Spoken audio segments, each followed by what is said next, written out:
Sorry, I'll start that again. Good afternoon. Welcome to Heritage Talks Online. I'm your host, Dwayne Wilkin. On the call today from Sainte-Lucie-des-Laurentides is in Quebec's Laurentians region is our guest speaker, Joseph Graham. Sorry.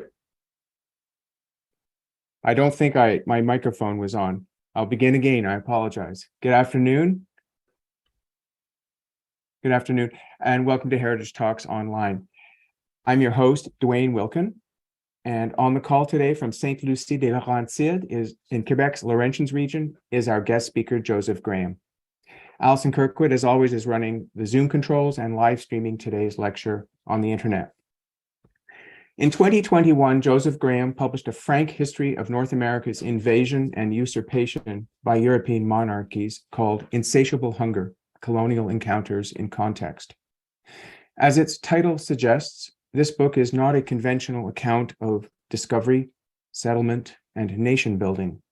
Rather, it argues that for centuries, Christian dogma and imperial contests for wealth have shaped relations between the continent's indigenous peoples and newcomers to the lands we now call Canada. Quebec Heritage News readers will already be familiar with Joe's extensive work researching and writing about people and communities in the Laurentians, where he and his partner Sheila make their home. His 2005 book, Naming the Laurentians, enjoyed several weeks on Montreal's bestseller list and masterfully shows that a simple question, in this case, where do place names come from, can be spun into fascinating and often unexpected threads of history. Both works share their author's interest in exploring connections between places, memory, and community identity. Today's talk on the history of the Laurentians builds on these themes and is largely inspired by what Joe recently described to me as a revelation that changed his understanding of heritage. Now, just a bit of housekeeping before we get started. If you are joining us by Zoom, I'll ask you to please switch your webcam off during the presentation. This will help minimize problems for viewers with limited internet. But please do turn your camera back on during question and answer period. To speak your questions and comments aloud, just click on the raise hand icon in the reactions box at the bottom of your screen to get my attention. You can also type questions and comments into the Zoom chat box or on Facebook Messenger. Heritage Talks Online is brought to you by the Quebec Anglophone Heritage Network and supported by our major donors, the Department of Canadian Heritage, the Zeller Family Foundation, and Townshippers Foundation. We also have support from our member history societies, museums, archives, libraries, and cultural organizations, and from a growing community of individual subscribers like you. You can find out more about Quan and the work we do at www.qahn.org. And if you haven't already, please consider joining with a paid membership. Today, first-time members get a year subscription to Quebec Heritage News magazine for just $20. Which is $10 off our usual price. When I first met Joe Graham 20 years ago, he was already thinking deeply about the practice and purposes of heritage conservation. The subject of preserving artifacts came up, and I recall he questioned whether historical objects had any real power to convey meaningful knowledge. I'm sure he'll correct me if I'm wrong, but I believe his view then was that heritage ultimately resides in the stories and not in the things we pass down to future generations.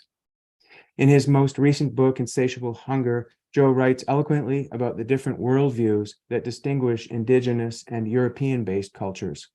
The one regarding human life itself as a gift and an integral part of the living world. The other, a system of private property relations based on hierarchies of wealth and power. I'm going to keep in mind this contrast between what Joe has described as sustaining communities and the ideological imperialism of our modern world as we consider the history of the Argenteuil Seigneurie. In addition to being a writer and a historian, our guest today is an active volunteer who has led several successful heritage projects in the Laurentians. These include saving the historic train station in Saint-Agathe, preserving the town's historic Mount Sinai hospital buildings, and converting a stretch of the old Petit Train du Nord railway into a year-round recreational trail. In 2019, he received Quan's Marion Phelps Award in recognition of his outstanding contributions to the preservation and promotion of Anglophone heritage in Quebec. Joe Graham, welcome to Heritage Talks Online. Thank you for that very kind introduction. I have to just make one small correction, and that is that we did not get to save the Mount Sinai hospital building after all of our efforts. It was a sad end to that. But our committee did, in fact, manage to highly raise sensitivity to the many historic buildings in the Saint Agathe area. So that it's and the committee is still going, though I'm no longer a part of it. But anyway, I want to talk today, like Dwayne said, there is a revelation that I want to share, and it's part of the reason that I actually wanted to do this. But I want to start from the beginning, and one of the things that I found is I gave a talk in which the images didn't work. They just didn't work. There was no images. I was standing in front of a crowd waiting for the screen to come up, and it never came up. So we finally just did it without the screen. And it was so freeing that I have to say, if you find me jumping incorrectly through my screens, it's because I'm becoming freer. So just bear with me, and we'll get all the information across anyway. Anyway, I'll start by sharing the screen now.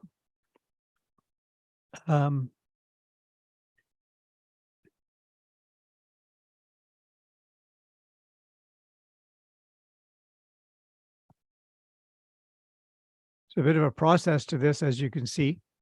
We have to get everything done, and there we go. What I'll do is perfect. Okay, I'm just trying to adjust some of these things because I got way too many faces at the bottom of the screen. I'm trying to figure out how to change that.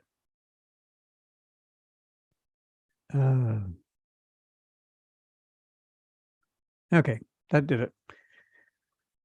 So this is a picture of St. Andrew's East, Argenteuil. St. Andrew's East was the most significant first English presence. And I had sent Dwayne a picture of this from the history of St. Andrews by Benjamin Wales from the 1930s, but it was a black and white sketch. And Dwayne found this incredible colored picture of the same thing. So I'm just delighted to have it and happy that we can start there. The Seigneurie of Argenteuil began a very long time ago when it was decided to be given to it was created in the time of the governor Frontenac, but at the time it really wasn't part of the French power area, if you want. It wasn't part of the French colony. It wasn't part of New France. It was a bit of a pipe dream that it would be anyone's seigneury because it was clearly and undisputably Mohawk territory. As a result, from when it was done, which was, I can give you the dates in a few minutes, in the 1600s, it would be 100 years, roughly 1785, before it was actually started to be used. As a matter of fact, it couldn't even be surveyed until the New France had managed to negotiate a treaty with the Haudenosaunee that the territory could be shared to some extent. And that was the Great Peace of Montreal, in which really what happened, as far as I can see, it was a lot of nations came together and accepted les Canadiens as a nation locally, which is an incredible accomplishment for a European people. And as far as I can see, the only one it ever happened to. So let's look at the good map here.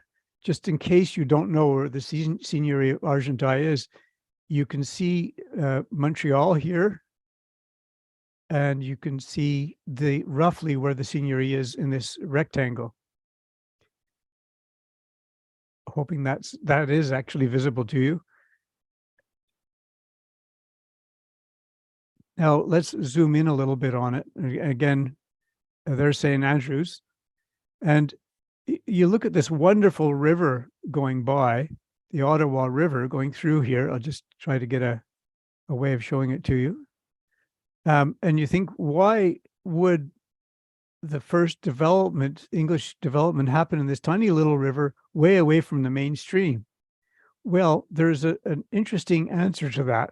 When people were coming up the river from Montreal, from the St. Lawrence, they got as far as the North River, which came here. And if you went further up the Ottawa, it was actually harder to travel than if you traveled up the north because of these rapids. As a matter of fact, to get further up here, you would have to start portaging. So even though this river was the smallest river in what we call the Laurentians now, it and was also, incidentally, the furthest south river, was also called the North River and became the first destination. I'm going to try to get a better picture of this to help you zoom in a little bit. Let's see, we got St. Andrew's East, and you can see Lachute here. I can't zoom in more than that. But then next, I want to extend the barriers here. People began to come up the St. Andrews, go as far as Lachute, and spread out from there across the countryside in Argenteuil. And that little blue line that I drew in is a rough location of the North River. Above St. Jerome, the North River follows this pink line, which in fact today is a bicycle path, but once it was the train line that went along the river. The reason this map has that bicycle path is I chose a map from Open Street Maps, which is a website that allowed me to actually take only what I wanted to, and I wanted to only have the bicycle paths because that was the minimum, and to me that was great. So if you want to plan any bicycle trips, just go to their website, Open Street Maps. The other thing that determined the North River and its existence is, if you look at this oval over here, you might be able to see some ridges in it. Now, these ridges were they're the geographical remnant of moraines from 10,000 years ago. When the ice began to melt back, it stopped about 10,000 years ago for 500 years and kept moving forward a little bit at a time, then melting back and moving forward. And each time it did that, it pushed gravel and stuff up into these moraines. What's interesting about these moraines is that they made the North River the only drainage basin for this whole area, and the other rivers were draining further down. So the Red River and the Rivière Rouge and Lièvre and Petit Nation are all on the other side of those moraines. And incidentally, their elevation is often lower than the Laurentian area.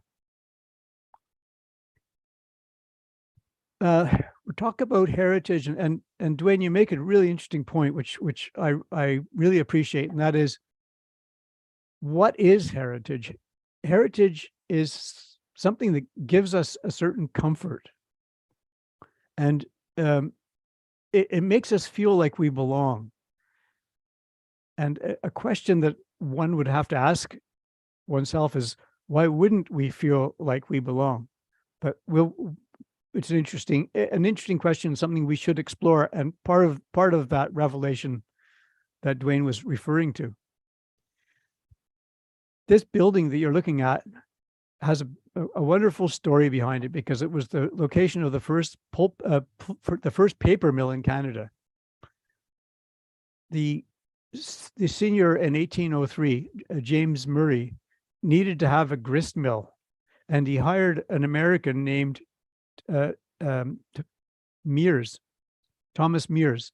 Thomas Mears was an expert at building mills, and he came up and built a grist mill. And within, I guess, probably a month or two of its opening, if you look at the dates, Walter Ware, who owned the land across the river, contacted his friend James Brown in Montreal and said, "Come on out here. I have this land on the river, and it's a perfect place to put a paper mill. You're a bookbinder. You could appreciate this." James Brown came out, and together they decided to do that. and they called up Thomas Mears back from the States to come back and build them a paper mill. And he brought with him Benjamin Wales, who was a paper maker. The first thing they had to do was build a mill to saw the wood to build the other mill. So the paper mill is much more involved than a grist mill. And so they built two mills on the south side, or the east side, if you want, of the river, across from the grist mill. That mill, the paper mill worked, and James Brown went on to set up the Canadian Gazette in Montreal, which which threatened the Montreal Gazette. And so he bought it from the owners, and he became the owner of the Montreal Gazette, and a very, very successful businessman in that field. But his real passion was making paper. So he basically turned it all over to his brother and moved out to St. Andrews East to manage the paper mill. Thomas Mears, we could do a whole other Quan story on him. Fascinating man, which we won't be able to get back to today, but let me know if you want to learn more. Benjamin Wales became a permanent institution. The family became a permanent institution in Argenteuil, and the name will appear again a bit later. Another heritage building is Johnson Hall. Now, Johnson Hall was built for and by Sir John Johnson, and a lot of people from the Eastern Townships will know that name very well because he was a big factor in the Eastern Townships as well. He was the seigneur of the Seigneurie of Montmort, or Mont Saint Gregoire today, and he wanted land, and he bought this, and he was also, or actually it was his son who actually stopped the paper mill in 1834. A side story, because in 1834 there was a huge ice jam on the North River, and when it broke, it took out the mills. It just destroyed anything they had in the water, and so the paper maker, the Brown and so on, they struggled to try to find the money to rebuild it. And while they were looking for it, the senior said, "No, I don't want to extend the lease. I don't want you to do that anymore." And he finally paid Brown out to get him out of there. And from that mill you saw was actually a flour mill. So I guess that was its next destination. So we go from there to some of the really important people that come from St. Andrews East, and everyone's heard of John Abbott. If you've ever heard of John Abbott College, you know who I'm talking about to some extent. Now, I had a funny incident happen to me in my history research years ago. I was when I was writing the story of the place names in the Laurentians, I was very curious about Lake Sir John. And the people all there told me that it was named for Sir John Abbott, which made perfect sense. Sir John Abbott was the highest profile person that it could have been named for, according to everyone's thoughts. But doing the research, I discovered it was named for the senior, Sir John Johnson. And one day, if you want, we can do a whole other talk on that, but we won't go there because each one of these would take an hour. So we will stick with the general picture of the Argenteuil Seigneurie, what its influences were, and more exactly a few more of its really important people. You can see here a little bit of the story of Sir John Abbott. He was a politician, but he was more than that. He was the son of a clergyman, an Anglican clergyman, and the grandson of an Anglican clergyman. His mother was married to the Anglican clergyman, and her father had been, all in St. Andrews. And his own father actually came from England and set up, with his brother, worked on setting up a few missions, one in Abbotsford in the Eastern Townships. And so you see the name again there. And they traded places at one point, but the father of Sir John missed Argenteuil and came back and set up another one I think it was Grenville or Harrington, but I think it may have been Grenville. And in any case, the abbots were always associated with the area. Another great important person in the history of this area was James Crockett Wilson. There's a lot of claims to fame that we can attribute to him, but one of them is that he's the inventor of the flat-bottomed paper bag, which he designed in Montreal, and it was so successful as a product that it gave him the means to build a paper mill in Lachute. This is a much bigger paper mill than the one we just saw, and he became a very, very important pulp and paper producer, with another mill in Saint Jerome eventually. Sir Wilson was someone who was very attached to the North River Basin, Lachute being part of it, and he had a property as well in the further up the Laurentians, the Lac Brule. So he was at the source area of the north and also in Lachute near its mouth, south of St. Andrews. A real part of this whole area, which I think more of as the North River Basin rather than Argenteuil, but I'll be sticking mostly with Argenteuil today. Another important person in the history of St. Andrews is Dr. Maud Abbott. Now, you see the name Abbott again. Dr. Maud Abbott was the daughter of a clergyman, Jeremy Babin, from up around Buckingham. And there was a bit of a story there because Jeremy Babin had a sister who was had been crippled at some point, or somehow she was dependent upon him. And at one point she disappeared and no one could find her. When they found her, they discovered they decided she was murdered, and they put Jeremy Babin on trial for the murder. Can I just jump in and I noticed at the top of the screen there's an admit thing. Should I be concerned about that, or I'll leave that with you guys? Anyway, Jeremy Babin was acquitted of the murder, but his reputation was really, really hurt, and he moved away. He moved to Argenteuil, to St. Andrews. He could not recover. His life wasn't positive, and what he did is he disappeared. Maud was born in St. Andrews, and when she was a year old, he was gone. Her mother, Maud's mother, was sick. She became sick with tuberculosis and died. Her maternal grandmother took over her and her older sister, who was also had probably had the same problem as the aunt who had been crippled at some point. And Maud would always care for her older sister throughout her life. Maud was a very determined person, and she went away to school. She graduated with a master's from McGill, and McGill refused for her to come back in as a doctor because they would not accept women in medicine. Bishops reached out to her. She went to Bishop. She studied. She graduated as a doctor, and she moved to Europe for 3 years and studied more. She came back to Montreal, and when she got back into Montreal, she discovered that she could not really open a practice as a woman. Very few people would come.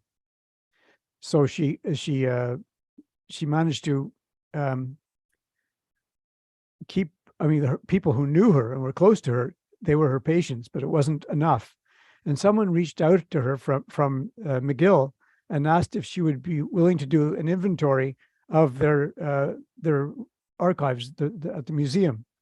And she jumped on the idea, and through doing, excuse me just a second.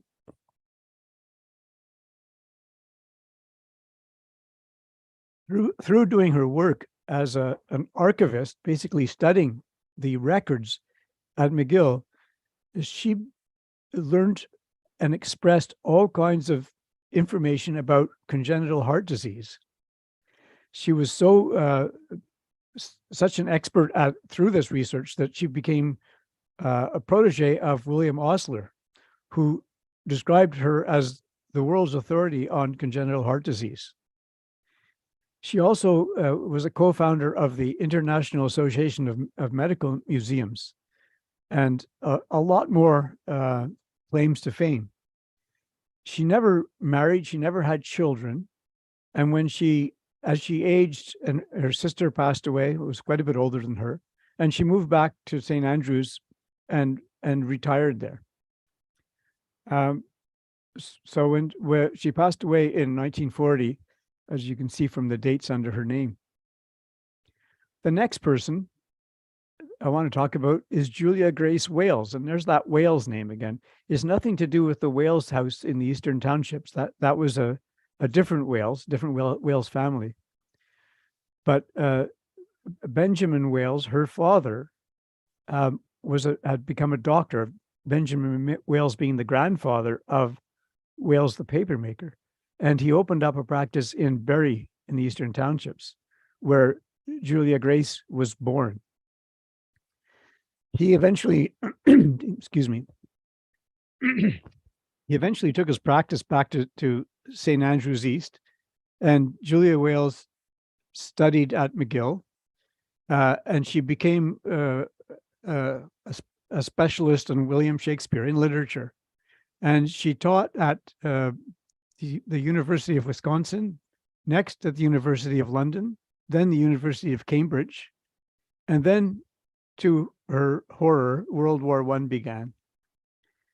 She moved back to Wisconsin, and she realized that something had to be done to stop this insanity. And she developed a movement which was based on the concept of continuous mediation without armistice, and she promoted this. It became called the Wisconsin Plan. And she was one of the people who, a founder of the Women's International League for Peace and Freedom. She was invited to The Hague with this Wisconsin Plan, but by that time, the Americans joined the war and the whole idea was dropped.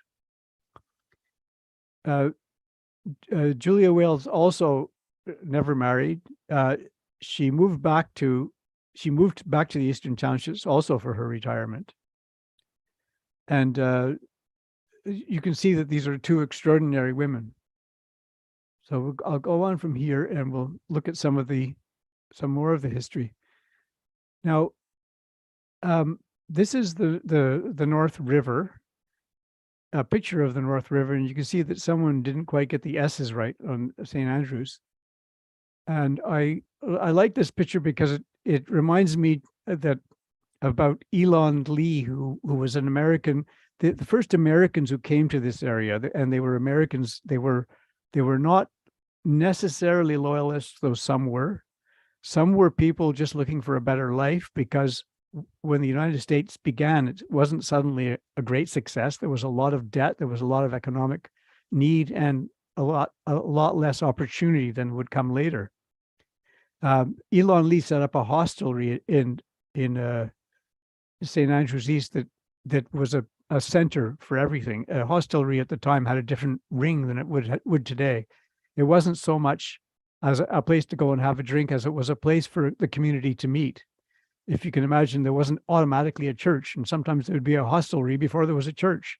That happened even in the St. Agathe Protestant community and the Jewish community, where they went to the hotels first. There was also the Treadwells. The Treadwells were a couple who came up from the United States. They wanted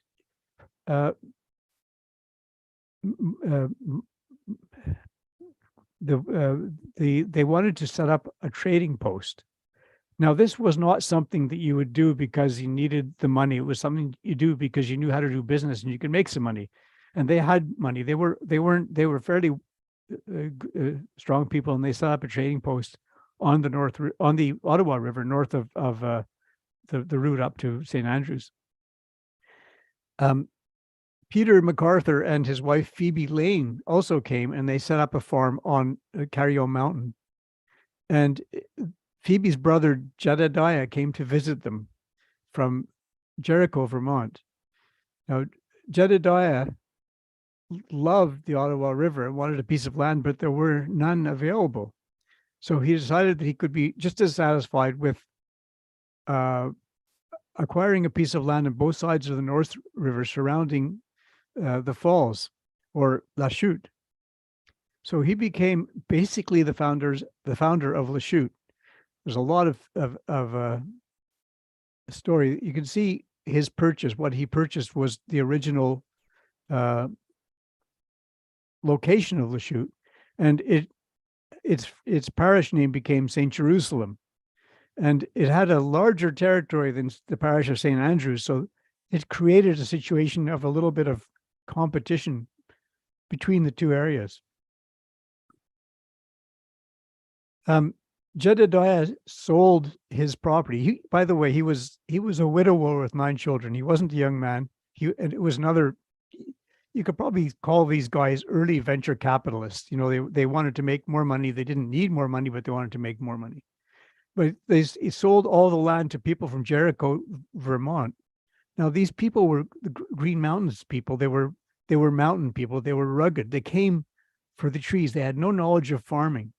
And what they did is they cut the trees, and they may have floated some down the river to the Ottawa for sale, but the hardwood was burned, and the ashes were turned into basically into lye. We call it potash. It was processed. The ashes would be washed with water until there was just some crystal-looking things left that were put in a big iron pot and cooked until there was just potash left. And that potash was worth selling to make lye. The only problem was these people cut all the trees down. And after a while, they were living in a field of stump. They had little gardens. They grew some of their own food, but they didn't grow any meat. And during the period from 1797, when they started, till about 1810, 1811, they found themselves in fields of stumps, and food prices were going through the roof. Pork was selling for four times the price it would fetch elsewhere. They were really in a bind. And I imagine, thinking of that environment, the perspective from the First Nations who had stewarded the forests for thousands of years. The First Nations people in these areas, as in other areas, tended to move away, just disappear with the forests, as if they were part of the forest, which in a sense was perfectly true. And it must have been heartbreaking for them to see that. But it was a perfect storm for Thomas Barron. Thomas Barron was a Scot who had come out to St. Andrews, married someone from Van Cleek Hill or Hawkesbury. I'm not sure which, but anyway, married locally. And when he discovered this Lane's purchase, he reached out to Scottish farmers that he knew who had been trained by the Lord Kames program in Scotland. Lord Kames had cajoled the Scottish landlords into doing agricultural experimentation, and it was quite successful. These people had become very, very good farmers, and so probably their sons and daughters came out with the knowledge that they had learned on these farms, and as a result, La Chute became a much more significant place. It actually developed, and Thomas Barron had no children. The couple had no children, but he had a nephew who had moved from Scotland, and his name was Thomas Barron as well. And the nephew took over the whole operation that Thomas Barron had started. And he actually, today, there's more records of him in a sense, because he had around a dozen children, and a lot of the street names in part of La Chute carry those children's names. In 1895, the historian Cyrus Thomas, who wrote the history of the what he called the county of Argenteuil, described the situation, summed it up very well, the situation of the founding of La Chute. And I'll read it to you. He said, if Jedediah Lane was the founder of Lachute, Lieutenant Colonel Thomas Barron was its first squire, which no doubt was true because Barron made it into something that it was sustainable. Today, people sort of might get a little bit confused as to what a squire is. So I'll just give you a definition. It's a title of dignity below knight, but above gentleman, associated with the rural collectivity. And that's from the Webster's New International, 1913. So coming from that dictionary, it's probably the current meaning at the time. But even then, by then it had already fallen down the list. So it's not surprising if you didn't have a clear idea what Cyrus Thomas meant by squire. Now we're going to jump a little bit ahead to the people who came, because Lachute filled up very rapidly with these Scottish farmers. Next came Brownsburg with James Brown, who came out there and saw the potential. The trees were still there, and he could not only farm, but he could also build a mill to take advantage of the wood, to provide a grist mill and so on. And he was quite successful. And then the next people who came came to Mill Hill. And now the Mill Hill story I find particularly fascinating because they never called it Mill Hill. They called it Mill Isle. And hang on a sec.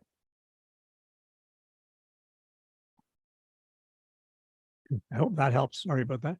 And they called it Mill Isle. And now where the name Mill Hill came from is, you can't see it in this map, but the river that runs north of Laval between Laval and the North Shore there is called the Mill Hill River, and the seigneury on it was the Mill Hill Seigneurie, and it was very large and very successful.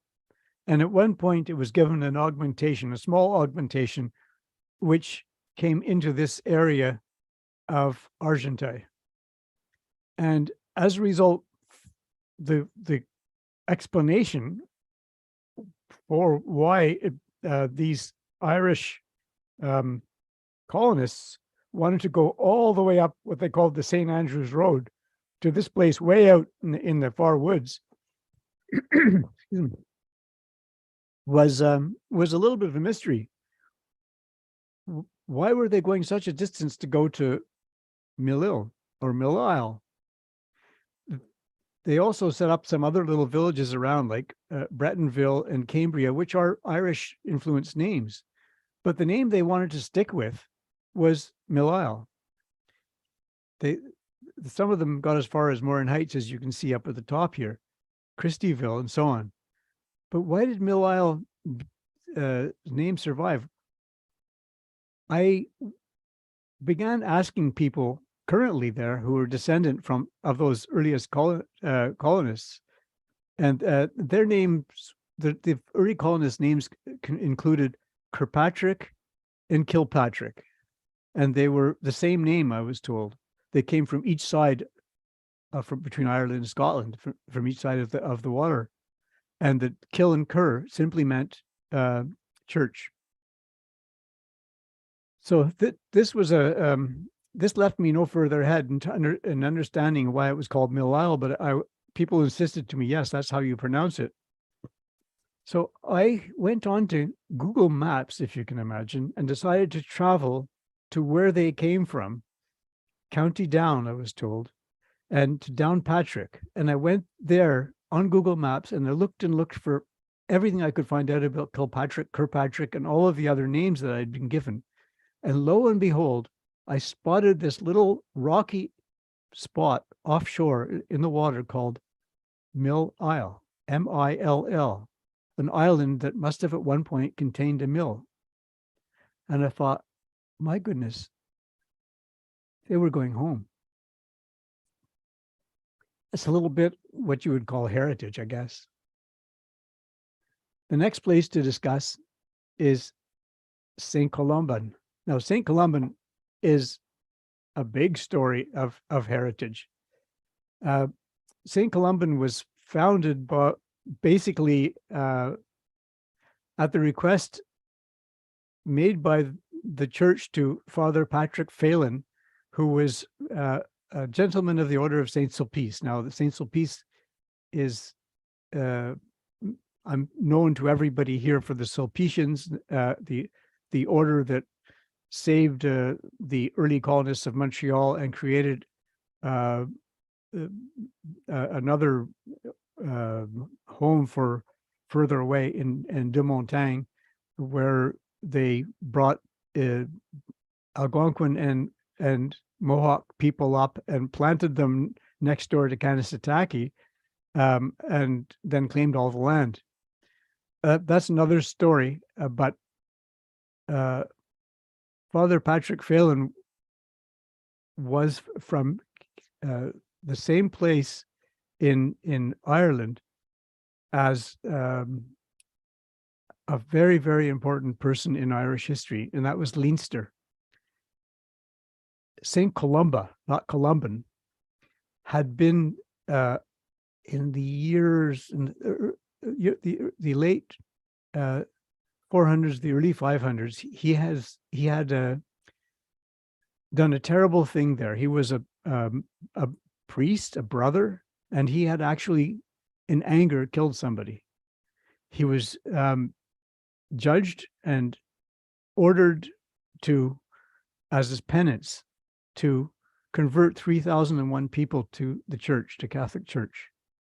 He started doing so. He moved to Scotland, where he continued to do so, and he set up an order that, with the order that once it reached 150 brothers, it would have, one of the brothers would be obliged to leave and set up another order of the St. Columban brothers. And the first one to leave Scotland was actually named Columban, not Columba, but Columban. And he moved in the 500s, or even in the early 600s, to continental Europe, to France and so on. And the timing was fascinating, because the work that these 150 brothers did, for the most part, was transcribe all of the literature, all of the Latin documents that were preserved in Ireland onto new paper. It was a constant, the paper would wear out over time. This was a constant need. But greater than that, when they set up their different their different orders in Europe, they fulfilled an extraordinary purpose that was essential to the survival of the heritage of the whole of Christendom. Because in 406, the Vandals had crossed a frozen Rhine River and spread through Europe, and you'll recognize the word, vandalized all of the heritage. They destroyed every bit of writing they could find, Roman and Christian, and left the churches. The churches were still there. The masses could still go on, but the memory was gone. The heritage was gone. And the St. Columban brothers, unknown to them, this was not necessarily what their plan was, were filling that void, bringing that literature back that had been brought much earlier to Ireland and now was coming back. Father Phelan, who incidentally became the Bishop of Kingston later on, brought these people, 250 Irish Catholics, to St. Columban. In around 1825, they started, and they homesteaded, and they made a successful settlement. Their first priest left them and became the first priest of nearby St. Jerome. And their next priest was their priest for 45 years. But in the beginning, they had no church. They like so many of these settlements, they had no church. They had no hostelry. They were just farming the land, and most of the land was rocky. It wasn't necessarily the best choice to do this. But because they had no church, they could go to nearby St. Scholastic, but it was a long, long trip. And if anything got in the way, weather or anything. They still wanted to say mass every Sunday. So they erected a cross. And if they couldn't go to the church, they would go to the cross. The concept stuck, going to the cross. Years later, the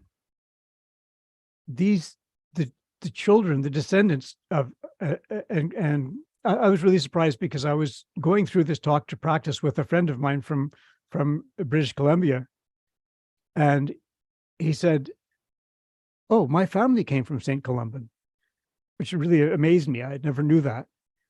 His name McLaughlin is not surprising. The people spread around and took the spirit of St. Columban all across North America, different places.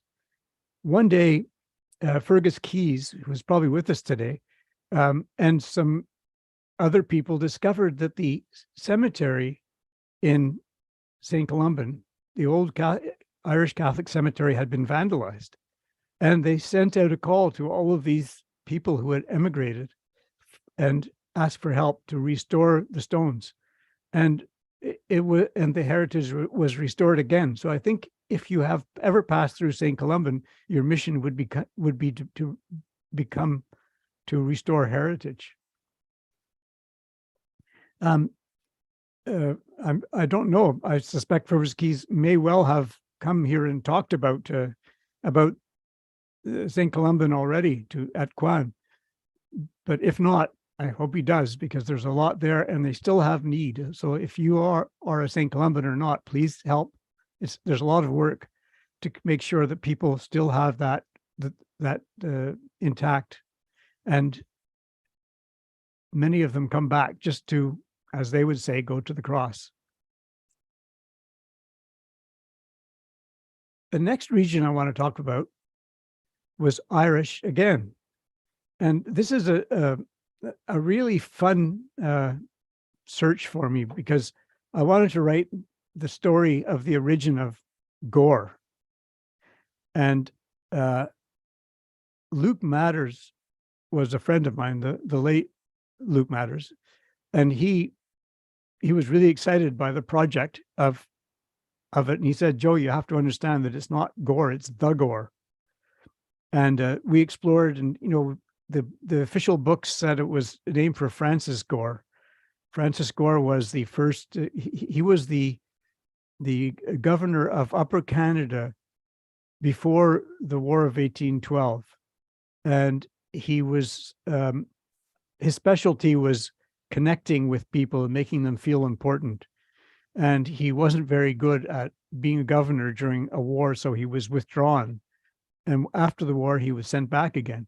And his major accomplishment seems to have been creating the family compact by all his connecting, which wasn't a terribly popular thing to do in the eyes of these Irish people in this location. They weren't likely to make that the name they wanted to give it.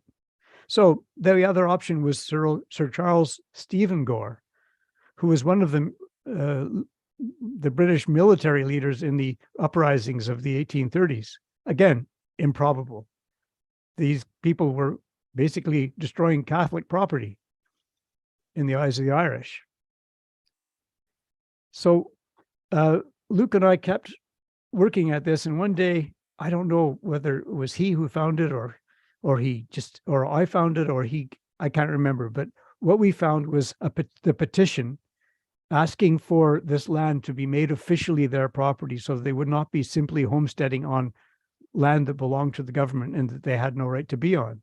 And the petition said that they wanted the right to erect shanties on a gore of government land east of the township of Wentworth and the rear of the seigneurie of Argenteuil.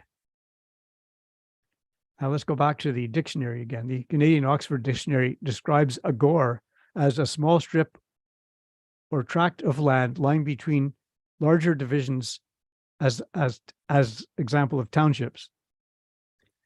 So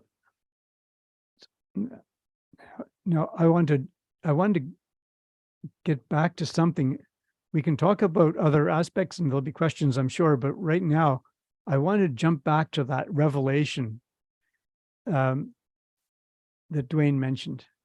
And it came not from this picture, but in this picture, you can see the Lachute grist mill.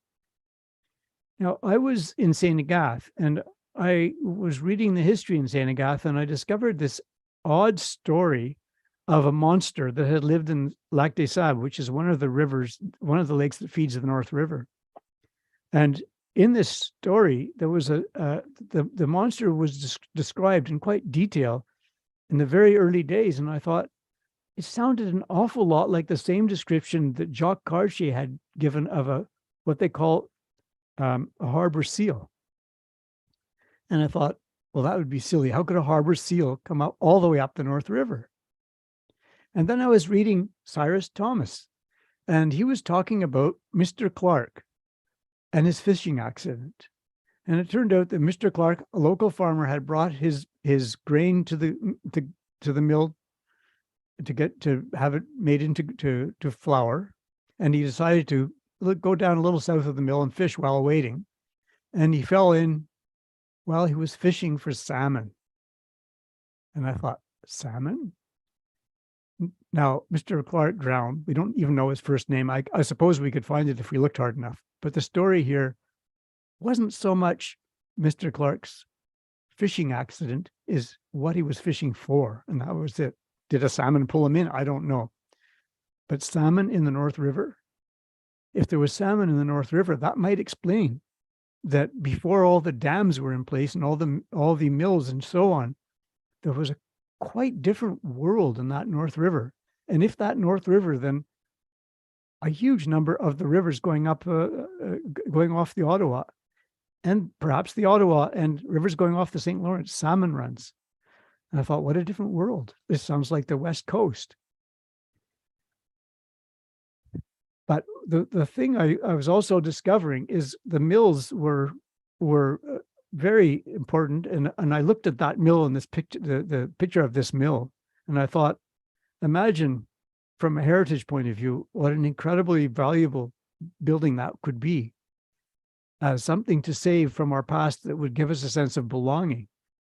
But at the same token, by the same token, I was thinking, well, why wouldn't a clean river with salmon in it give us a sense of belonging? Wouldn't it be a strong sense of belonging? Around the same time, I was talking with another person from up in Christieville at the time. I don't know if he's still there now, but his name was Lyle Elder. And Lyle was one of the heritage people get this excitement. He was really excited by something that he could identify as what he considered heritage. He told me a little bit about it. As to start with, he told me about what we call the mark of the arrow. The mark of the arrow was a British Navy mark on a white pine tree that would be scored on the tree to make it illegal for anyone to touch that tree except the Navy, standing trees on your own property. It was one of the things that actually caused the early Americans to want to leave the British and set up their own country, because they didn't want the British Navy coming on their farms and marking trees. Worse than that, they would come eventually cut the trees down, take the ones that they thought were worthy for their purposes, and leave the rest lying on the ground to rot. But what excited Lyle Elder was there not only was the mark of the arrow, but he had found oak trees that would have been cut and used to make the British ships. So it wasn't just the pine tree. The pine tree is a very significant one, and this was the tree that he was describing, one of the kinds of trees. This one is growing on my property where we live. The main mast of a man of war would be 100 feet long, dead straight. That's 30 meters, 3 feet in diameter at the smallest end. And it would bend in the wind. It had a character that is not typical of all pine trees. It could bend in the wind, so it was a perfect mast. There would be 20 masts and spars on a British man of war. And those man of wars were very numerous. You can look for figures. There's extraordinary how many ships a navy, the biggest navy under sail in the history of the world, would have built. Those trees were taken down for purposes such as that from the Atlantic coast all the way to the Great Lakes. Those trees had been stewarded by the people who lived in those pine forests. The revelation that I had concerned those trees and the streams. It concerned the descriptions of that time where the forest stood in a table from the early 1800s of Vermont. Those forests, those pine trees stood as high as 22 stories. There would be maybe 12 stories on the Ottawa River, enough to make the masts. Imagine, it sounds like British Columbia, rivers running with salmon, giant trees. Their stewardship, part of it was burning the forest floor as a means of encouraging new growth to come back that would attract the deer and the smaller animals to have easier things to eat. But one of the side effects, which they probably discovered, in before the year zero in our time, was that the ashes strengthened the pine trees.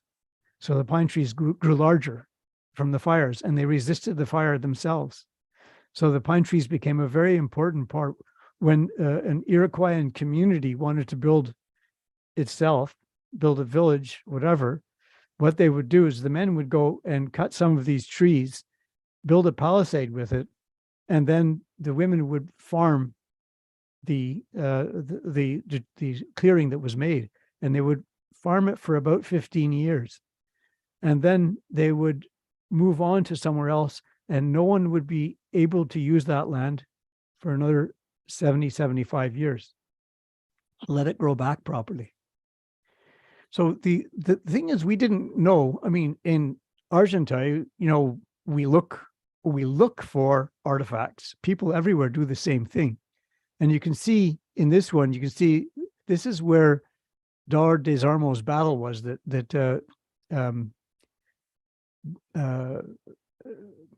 Grosset and Radisson discovered in 1650 when they were coming back with furs to save the French colony. This is marked here as an Iroquois village. It's actually the site of where Sir John Johnson built his house, and a herminet is an adze. An adze is a sort of an axe with its head on sideways in our current terms that can square a log. If you put it along, it takes the edge off, and so you can make something flat. They existed in stone as well before they had wooden handles. This is where St. Andrew's East is, in case you can't read that on this map. And there's where Le Chute is. And La Maison Rouge is the residence where the Treadwells were, Nathaniel and Margaret Treadwell. Margaret's name was Platt. And what's significant about that is her father was the founder of Plattsburgh. These were people with a certain profile, even here and in the United States. And when the War of 1812 began, they had to swear allegiance to the British crown, and they refused. They refused not because they didn't, they wanted to make trouble or fuss, but because they felt the war was a war of fratricide, brothers fighting brothers of no purpose, and they would not have any part of it. They were so determined on that all of their property was confiscated, and they wouldn't change their mind. Pretty hard-nosed people, and pretty correct. This Maison Rouge was about a mile upriver from where the wigwams were, and I thought it's interesting because the history notes, Robert Simard from the Argenteuil Museum has shared this plan with me.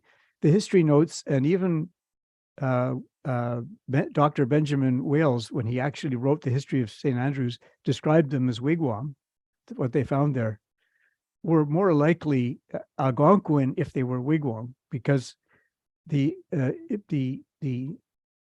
Iroquois lived in longhouses. This is a sketch by Bonnie Shemy, another resident of the Laurentians, in her book called Houses of Bark. And you can see it, what a longhouse would look like from the inside. It was effectively a 3 to 5 to 7 family condo. I mean, everyone lived a lot on either side of it. There would be fire holes up on the top to let the smoke out in the winter, and they would keep fires burning under them to keep the place warm. And in the time when they needed to, all their food would be stored up on these racks, and the smoke, I imagine, from the fire would keep them protected. But speaking for a second of Iroquois, Mohawk, Haudenosaunee, another important piece of our heritage is what we call the Caswentha, or what they call the Caswentha. The English called it the two-row wampum. It was the treaty that had been agreed to between the Dutch and the Mohawks. It was a treaty that was put in beads in this wampum belt to show two people traveling in parallel, not interfering with each other's lives. And that was the agreement that the two had made between them. The Dutch taught the Mohawk the meaning of trade, because trade wasn't a concept in the same way locally. There was a gift culture in which what was done is you shared plenty.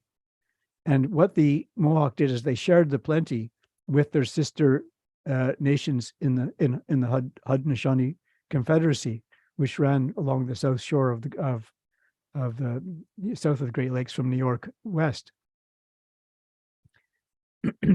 But the world that Treadwell and Nathaniel Treadwell and Margaret Platt saw was this world of many rivers, and this is the Ottawa watershed.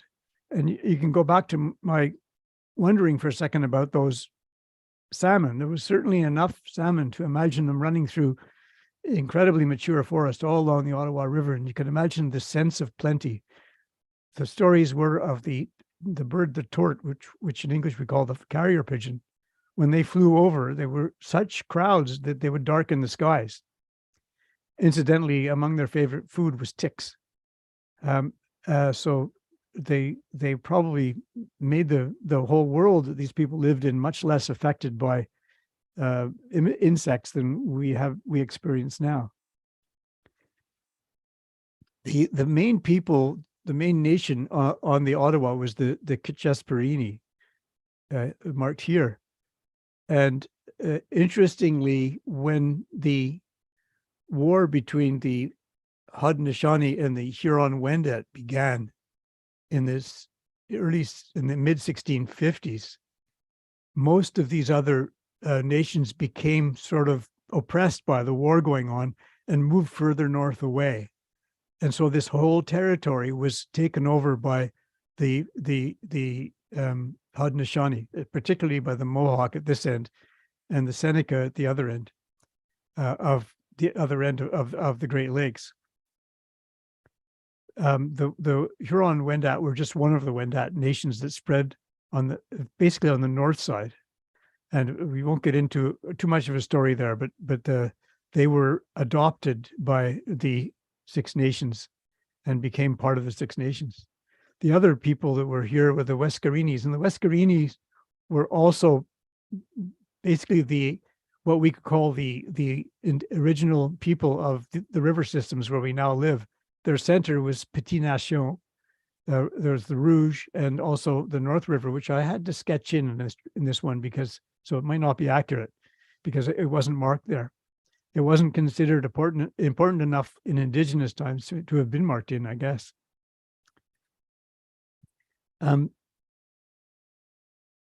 The other people there was the Mohawk. And here, as you can see, Kanesatake. And I name that because it's one of my favorite contact points. The Mohawk, the Kanistaki were trading with all of these other people and with the French long before the Sulpicians came in and brought their responsibilities into Two Mountains Seigneurie. But something else that I discovered in my research, especially when I was looking at Brownsburg, was I discovered the same name Brown, but this time was associated with a totally different thing. And that was Philemon Wright. Now, for those who know Philemon Wright, he was an American who came up the Ottawa and realized the potential of the trees, especially with the war against Napoleon that the British were having. Even though he was an American, he was coming up to create a colony. And his destination was Hull or Gatineau. And when he was there, he was visited by the local Algonquin. And I could probably go back and try to figure out which names it was, but it very likely could have been the Wescarini or the Kitchesparini. And they brought maple syrup to welcome him. They were punctilious hosts, and this American was on their territory, in their forest, and they wanted to welcome him. But then they watched what he was doing and wanted to understand why he was doing what he was doing. So they went and asked George Brown, who was one of their people, who had married into them, a Brit who had married right into the Algonquin, which happened quite a lot, and became totally absorbed, these people, to translate. And he translated, and they were told that Philemon Wright could explain it. He explained that the King of England, their illustrious father, had given him the trees to harvest. And harvest them he did.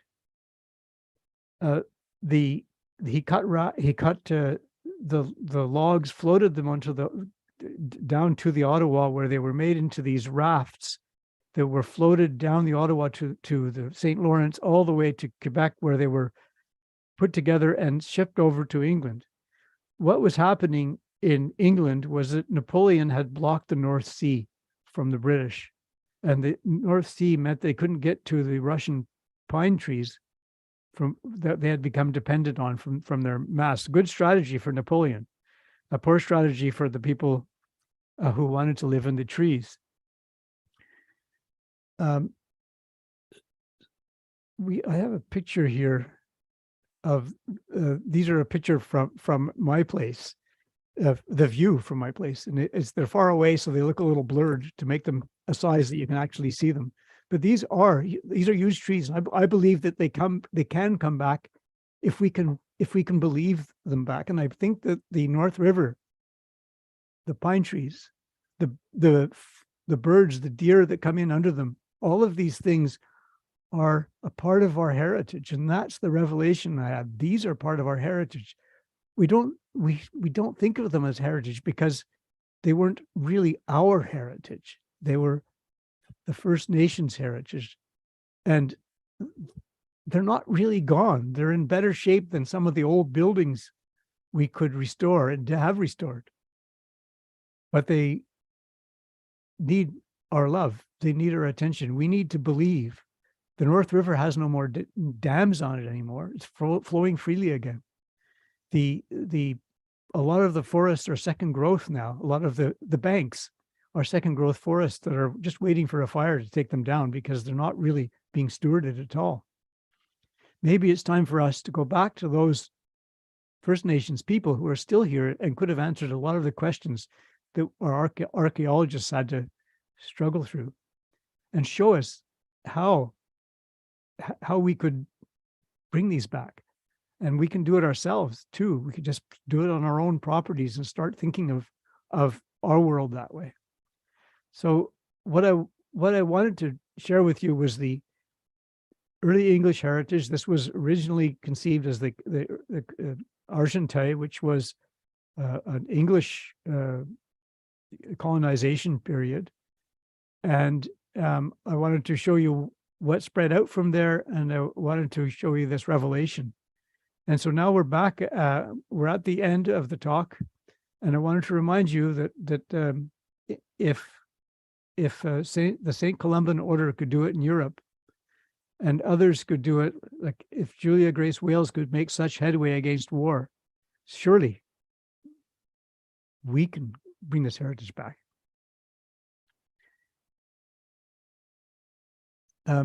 Thank you. And I'll just a little note here is the picture you're looking at now is further up the North River where I grew up. It's a black and white picture that my grandmother actually colorized years and years ago. Anyway, thank you very much, and I will turn off the sharing now, and we can talk. Hi, Joe. Thanks very much. I'll just jump in and remind people that they may turn their cameras on and their microphones at this point if they would like to direct a comment or a question directly to Joe. You may also write your questions in the Zoom chat box and select to everyone or to Joe directly as you wish. For those of you watching on Facebook, you can do the same. Write your questions and send them in, and my colleague Allison will read them aloud, or I will, either one of us. Joe, you did just as you said you would. You gave us an introduction to the history of the Argenteuil Seigneurie, and you led us into a way of thinking about the natural world as heritage worth preserving, but not only for its own sake. The environmental movement is certainly in the news a lot these days, but what you describe as a heritage that is actually a natural heritage that has actually been stewarded, and that indigenous peoples before the arrival of colonists with their own needs and worldviews did in fact steward these natural areas. I'm reminded that where I live in the Eastern Townships, salmon also lived and swam and were enjoyed by the indigenous and the early colonial inhabitants of this area right up until the 1920s, when the dams were first built on this river. I do share your idea, your vision of a larger definition of heritage than we are used to in the heritage world. Mostly, we talk about buildings and historic sites, and of course the stories about people who have made significant contributions to our history. But natural heritage is an important part of that.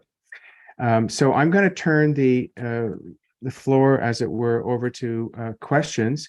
I see there's a hand up already. So let me see who it is. It's Sandra Stock. Sandra, you're on. Okay, thank you.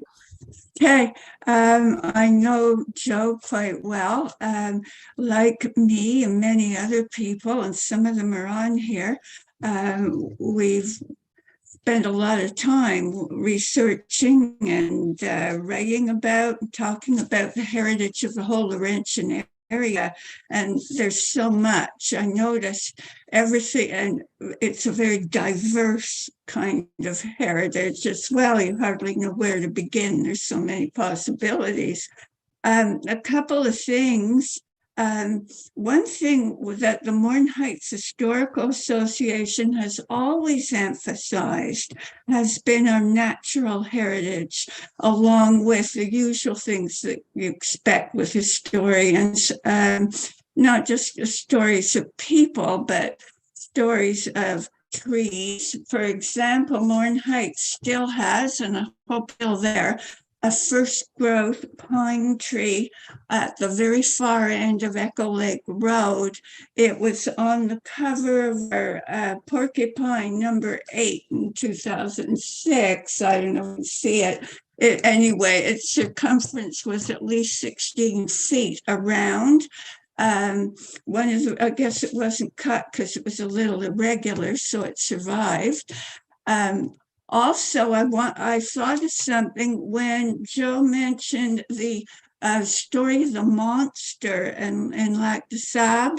It possibly was a sturgeon, because they can make their way up the rivers as well, and they can grow to be extremely large, and they look very ancient. They're very Pleistocene. They have an outer sort of plates on them rather than scales, and so on. Also, all the rivers on the Gulf of St. Lawrence farther down on the north side are still salmon rivers. There definitely were salmon going up the north and into the smaller rivers. I know the Simon River that goes into the north, which is the river in Mourne Heights Village. The Simon had eels in it originally until dams were put in, and this is a bit grisly, but when they put in the dams, it started chopping up the eels, so there's no more eels. And back in the time of settlement in the 19th century, people still ate eels, not something I'd care for now, but there was a lot more diversity of fauna, of animals, especially in the rivers and lakes originally. Hopefully some of it will come back, or at least, start doing a bit better. That's it. Oh, also Gore. That area was settled like Malil and Shrewsbury and Mourne Heights and Arundel by Irish people, but they were Irish Presbyterians. They were Irish Protestants, not Roman Catholic like St. Columban. I just thought I'd mention that. It was a diversity of Irish people up there. Okay, that's it. Thank you, Joe. Well, thank you, Sandra. Someone has asked a question, and it's one of the questions I get asked the most often, and I've never been able to answer it. So I'll just throw it out there, and that is, Okay. Can you tell me some more about Lost River? Okay, the river does go underground. Yeah, there's no story behind for it. a bit, and it comes up again. There really is. Yeah, it's partly an underground stream. It goes under a sort of a little bridge. Yeah, that's still not quite as suburbanized as a lot of the Laurentians that you and I are used to. Lost River was also an adjunct to settlement, and a lot of people who settled in Lost River were Highland Scots, as well as some Irish. And in some of the cemeteries up near there, some of the older ones, especially as you moved a bit farther west towards the Rouge, the gravestones are marked in Gaelic, in Scottish Gaelic. So that's an old settlement as well. So Tracy Beaton, does that help you with your query about Lost River? No, she's still there. Tracy, you'll have to turn your microphone on.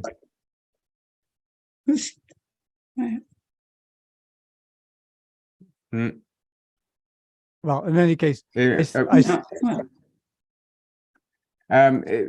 have another question from Fergus.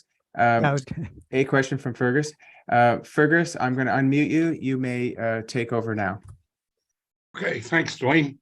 Hi, Joe, and great talk. Appreciate it. It was really good. Just a small point I wanted to make is that sometimes when people are looking at the history in that area in the early 1800s, we forget what a tremendous distance it was between these various settlements. From St. Columban to Gore today, you can jump in the car and I don't know, maybe 15 minutes you could be there. But one of the stories I heard about St. Columban I found quite interesting is, as it was said, St. Columban was Catholic, Irish and Catholic. Gore was Irish and Protestant. But one of the stories I heard was that some people from Gore decided to go on a hunting trip or something, start wandering around all over the bloody place, and ended up in St. Columban. First thing is they didn't know that there was a St. Columban. They had no idea that there was another settlement within that proximity. And then when they both started speaking Irish Gaelic, they were just shocked. I mean, who are these guys speaking Irish Gaelic that were in such close proximity to them, but not really when you start walking and thinking about it. So each of those little areas, I think, developed separately because there wasn't a lot of interaction between them, like between Gore and St. Columban. Although you would think there would have been, there really wasn't. So anyway, I just find it interesting, the distances between all these communities in the 1800s when you were walking or taking a horse, not us driving quickly, you know. But otherwise, thanks, Joe. Again, it was a good presentation. I enjoyed it. You know, I just to follow up on what you said, maybe I should try to put the map back up so you can see what we're talking about there in terms of the two of the distances. See if I can put. Should I do that perhaps?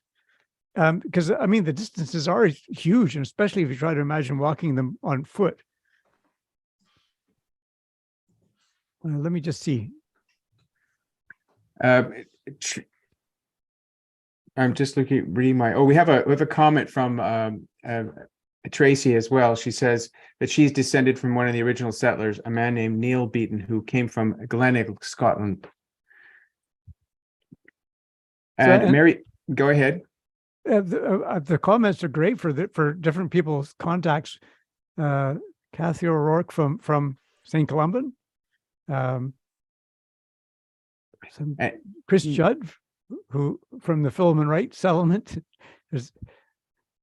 And Mary Picard wants to thank you for your talk and says she loves the message about the trees and the rivers as a deeper part of our heritage. Yeah.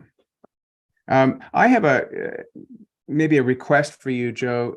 In your discussion of the early paper mill, Canada's first, as you put it, at St. Andrews, I was trying to keep track of all the family names. I'm not sure if I got it straight, but was it Benjamin Wales who was one of the first owners of that mill, or have I got that screwed up?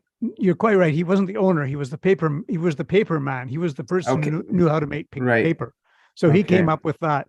His family subsequently had a store in St. Andrews, and there's quite a story because he was the first person to realize they needed a fire engine, and there was a huge fire, and he had his family out there with quilts and everything they could to keep their store from burning down, and succeeded.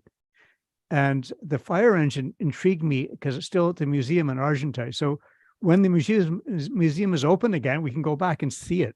But I saw an image of it, and I was absolutely flabbergasted how tiny it was.